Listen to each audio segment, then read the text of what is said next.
Boa noite, meus irmãos. Que a paz do Mestre Jesus esteja em nossos corações. Vamos continuar o nosso estudo do Livro dos Espíritos a partir da questão 455. E essa questão é um resumo de tudo aquilo que nós estudamos ao longo das questões anteriores, que se trata do sonambulismo, o sonambulismo magnético, que seria artificial ou induzido, o êxtase e a dupla vista. Então, Kardec ele diz assim, resumo teórico do sonambulismo, do êxtase e da dupla vista. Então, o texto é bem longo, então a gente vai fazer assim um resumo de tudo isso que ele descreveu aqui, para que nós encerremos então esse assunto. Basicamente, o espírito, ele tem uma vida independente do corpo. Então, quando nós vamos dormir, por exemplo, o nosso corpo necessita do descanso físico, do refazimento. Então, enquanto o corpo descansa, o espírito, que não precisa desse descanso, ele se desdobra. E a partir daí vai participar da vida como espírito. Esses três casos, né, o sonambulismo, o êxtase e a dupla vista, são manifestações dessa capacidade que nós temos de vivenciar o plano espiritual. Quando nós estamos dormindo, todas as noites vamos nos desdobrar. Muitas vezes, pela intensidade dos conhecimentos, das necessidades diárias, nós acabamos ficando próximos à nossa casa, ao nosso trabalho, buscando soluções para os nossos problemas. Então, no desdobramento. Às vezes, espíritos um pouco mais evoluídos se deslocam até colônias espirituais, onde vão fazer estudos, participar de palestras e até trabalhos. Tudo isso está descrito lá no livro Nosso Lar, pelo espírito André Luiz, através das mãos do Chico Xavier, que coloca isso de uma forma muito clara, como é a vida após a vida. Mas especificamente em relação ao sonambulismo, a característica desses três casos, né, o sonambulismo, o êxtase e a dupla vista, é que a pessoa não está em desdobramento, ela está na vigília. Então, o sonâmbulo, ele está vivenciando experiências num plano espiritual e as refletindo na vida física. Então, pessoas que estão à sua volta podem perceber o que está acontecendo.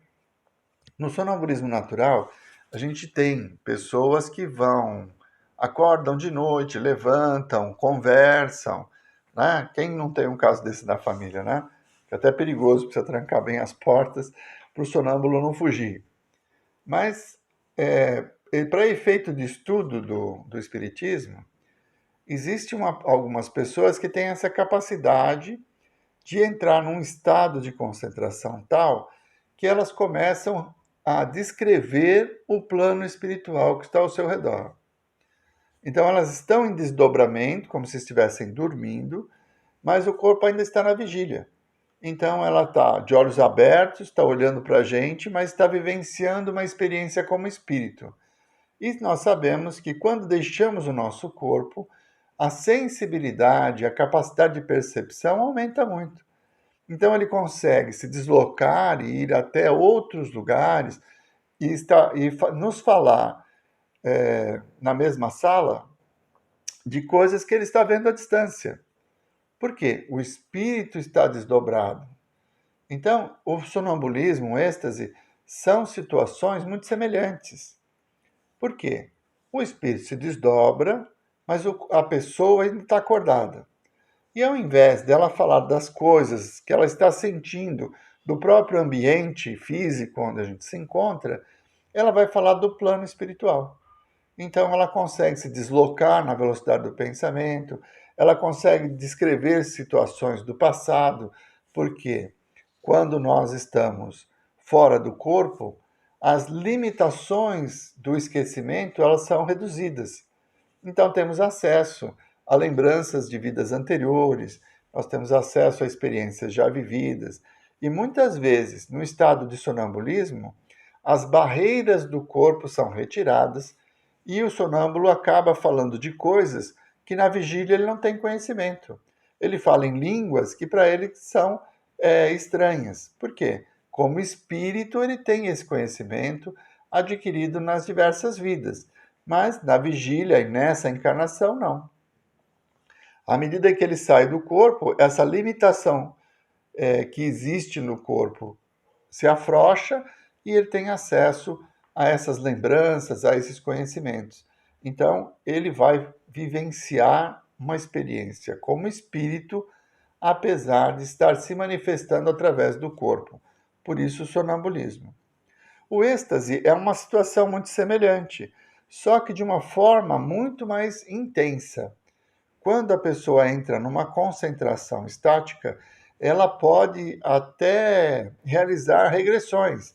Nós falamos durante o estudo das questões anteriores sobre o hipnotismo, em que alguns terapeutas se utilizam da técnica para fazer com que o espírito se recorde de vidas passadas. Como ele está fora do corpo em desdobramento, ele consegue ter acesso a essas experiências. E não é assim uma lembrança. Ele vai como se visse num filme as situações. Ele se vê num corpo diferente, mas sabe que é dele que está, que é a ele que se refere àquela situação. Então a regressão é um estado de êxtase pela hipnose, né? É um estado de êxtase em que a concentração é tal que o espírito se desprende e o hipnotizador vai conduzindo esse espírito para que ele possa se lembrar de coisas do passado e, nesse sentido, um terapeuta sério, ele vai se utilizar dessas informações para ajudar-nos a vencer os nossos traumas, a aceitar melhor a nossa vida atual. Lógico que se Deus colocou um véu do esquecimento sobre as nossas lembranças, é para nos proteger de nós mesmos. Então, o terapeuta que tem essa capacidade e o paciente que se submete a esse exercício, né, da hipnose e da regressão, o terapeuta tem que ter um critério muito grande, porque nem todas as revelações vão ajudar o espírito. Se você revelar o seu passado de uma forma muito intensa, ele pode causar traumas ainda maiores ou inibir ações que a pessoa já na vigília, né, nessa encarnação, já está desenvolvendo. E aí, diante daquela verdade, o remorso ou a culpa pode atrapalhar o seu desenvolvimento. Então, o terapeuta recebe a informação e vai utilizá-la de uma forma criteriosa para auxiliar o espírito encarnado a evoluir. Então, apesar de termos acesso em desdobramento ao nosso passado, nem sempre nós gostaríamos de lembrar na vigília. Um exemplo simples é que nós, em muitas situações, renascemos numa família convivendo com inimigos do passado. Então, de uma forma espontânea, pelo esquecimento, nós os amamos como pai, como mãe, como irmãos, como filhos, né? Numa relação, num elo de amor que está relacionado com o renascer na mesma família física. E isso nos possibilita construir uma atitude diferente em relação àqueles que foram inimigos do passado. Então, o esquecimento é primordial para que nós, primeiro, não façamos algo de bom para a pessoa porque sentimos culpa de tê-la prejudicado, e segundo, para que tenhamos essa espontaneidade e a possibilidade de vencer a nós mesmos. Porque muitas vezes, se nós nos lembramos de tudo aquilo que a pessoa nos fez, nós não conseguimos perdoá-la. E aí, mesmo sendo irmão de sangue, mesmo sendo nosso pai ou nossa mãe, nosso filho, nós temos dificuldade na convivência. E isso acontece muito na nossa sociedade. Só dá uma olhada que nós vamos encontrar muitos exemplos aí de conflitos entre pais e filhos, entre irmãos, que não conseguiram se afinizar apesar do laço de amor trazido pela família. Então, o esquecimento do passado é uma dádiva, e o estado de hipnose, de êxtase, nos permite relembrar isso, mas de uma forma inconsciente. É o espírito que lembra. Isso não vai ficar registrado na nossa consciência, que seria o cérebro. Então, ao despertar do transe hipnótico, nós não vamos lembrar o que aconteceu.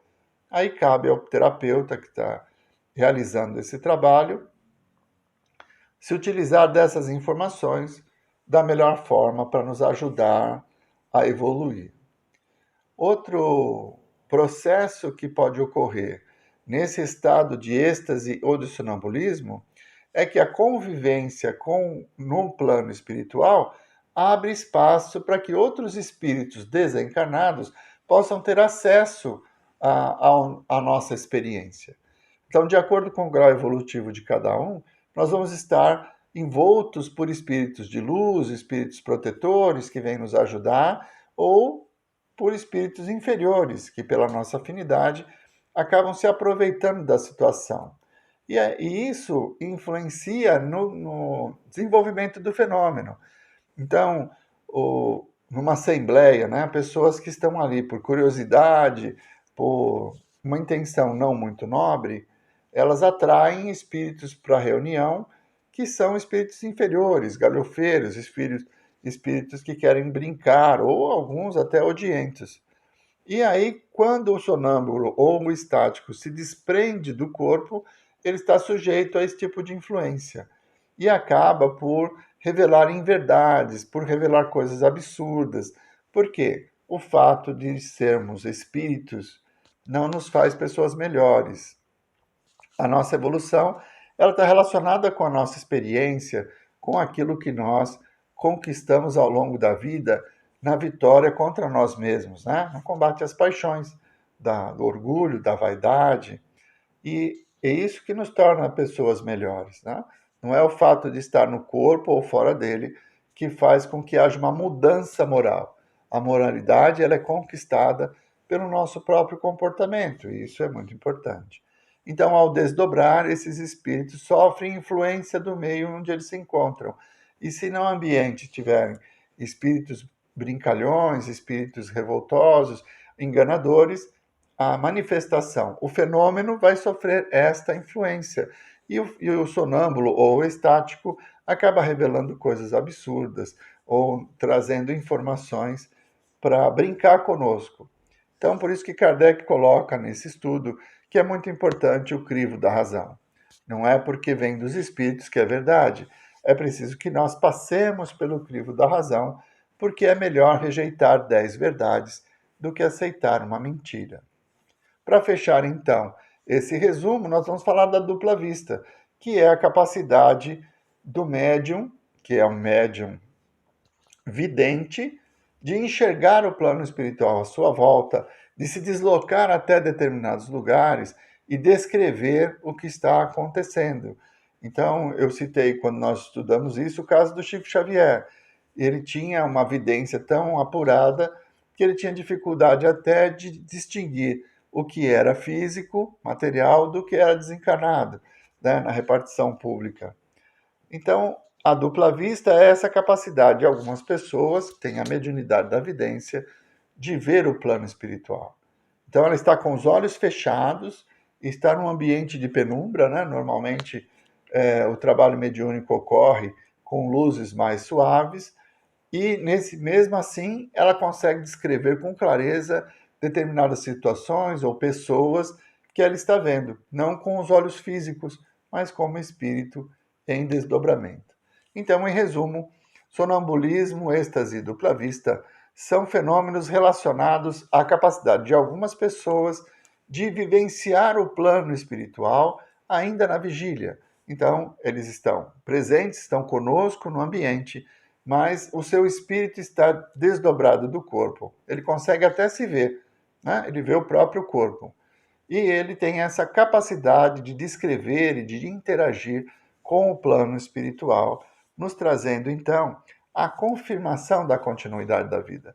Esses fenômenos são muito naturais, eles vêm nos mostrar que nós somos algo mais do que um corpo físico que nasceu alguns anos atrás, no meu caso, muitos anos atrás, e que um dia vai se extinguir, porque tudo que nasce um dia morre, mas o espírito vive e ele prossegue de encarnação em encarnação. Na próxima semana, então, nós vamos retomar o estudo a partir do capítulo 9, Intervenção dos Espíritos no Mundo Corporal. E a primeira questão é a 456. Vamos à nossa prece? Mestre Jesus, nós vos agradecemos, Senhor, por mais esses momentos em que pudemos ter convosco, pela expansão dos nossos conhecimentos e a compreensão da natureza, que nos permite vivenciar novas experiências, mesmo quando o nosso corpo terminar. Com essa convicção, Senhor, que tenhamos o consolo e a certeza de que cada atitude, cada esforço que fazemos nesse momento da vida nos proporcionará felicidade no futuro, na certeza de que estás conosco, nos orientando, nos guiando, nos protegendo. Muito obrigado, Mestre Jesus. Muito obrigado, meus irmãos. Uma boa semana a todos.